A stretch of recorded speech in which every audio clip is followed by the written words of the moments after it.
Hello, everyone. Welcome back to Astrology Today. I am your host, Mel Rose, and today is Tuesday, November 28, 2023. The sun is in Sagittarius. They're with Mercury and Mars. Now, Mercury is going to move on into Capricorn in a few days, but right now the band is together. They're all in Sagittarius, so this is our sense of purpose, our core identities, our will to act, and sort of the plans we're trying to unfold, the business we're trying to do from day to day, all under the sort of shiny and inclusive aspects of Sagittarius. Sagittarius, I'm so grateful for Sagittarius this time of year because this is the time when we really see the nights getting longer.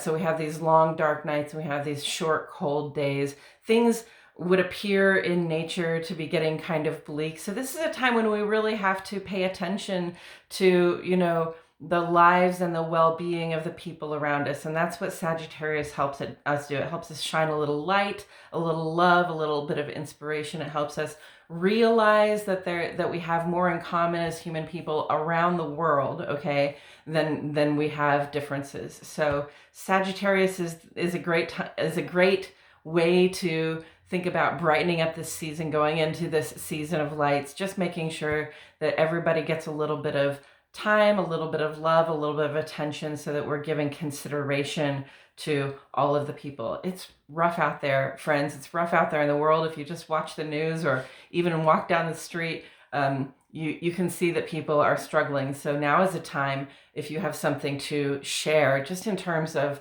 light, in terms of kindness, in terms of inspiration, this is a good time to be doing it.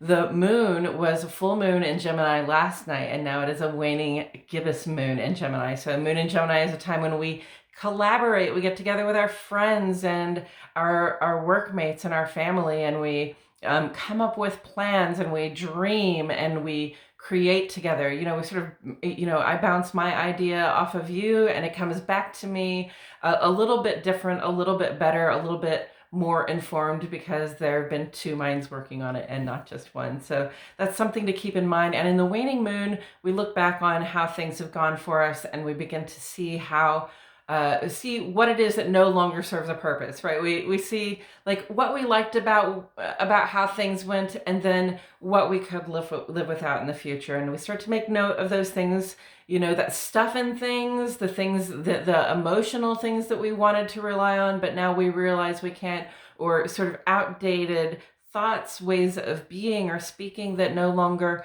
are doing very good for us. We start to notice those things, so that when the half moon comes up next Monday, we can start to actually actively release things out into the world. If you got stuff sitting around your house collecting dust that you like, but you no longer appreciate for its beauty or its function, it might be a good time to think about releasing that out into the world, taking it on down to the Goodwill, or otherwise giving it away to somebody, so that somebody else can get some enjoyment out of something that you once loved so well. And not a lot else going on in the skies today. We have a couple of lunar aspects, so it might be kind of an emotional day, but otherwise nothing very significant. Tonight, the moon goes void, of course, around 7 p.m. Central Standard Time, friends. And it will be void, of course, until 1 in the morning, when it moves on into Cancer. So void, of course, this is not a time to commit to a hard and fast plan or try to start something big, but it is a great time to look back on how the last few days have gone for you, and sort of give yourself an assessment of it, so that you can think about how you'd like to move forward tomorrow when the moon is in Cancer, which is a much more emotional vibe and much less like intellectual vibe, which is not to say the Cancers aren't intellectual or that Geminis aren't feeling, right? But Geminis are much more air signs, so it's about the intellect and the conversations that we're having, and Cancers are fixed water signs, so that's very much about how things feel for us.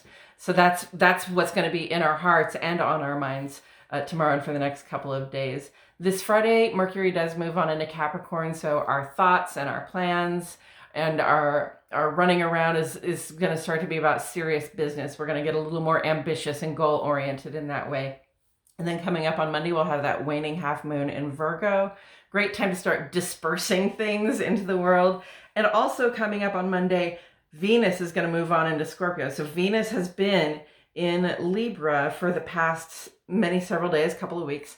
And Venus is going to move on into Scorpio. So Venus, did I say Virgo? Venus has been in Libra, and this is the lovey-dovey vibe. Venus in Libra. Venus is at home in Libra, and it's all about relationships. So if you've been feeling like stronger bonds with the people that you love, if you've been feeling that sense of connection with the people that you are connected to, but maybe it just feels a little bit stronger. Maybe you've been creating some really strong bonds lately. You can in part, at least, you can thank yourself, but you can also thank Libra and Venus. And now Venus on Monday is going to move on into Scorpio, which is a totally different vibe for Venus, and we'll talk about that when we get there. Okay, friends, so obviously I didn't draw a picture for today. You're looking at my smiling face. If you found this video engaging, inspiring, or enlightening, or informative, please put 3 happy face emojis in the comments to let me know that you made it to the end. And I so appreciate you being here. I'll catch you all in the next video.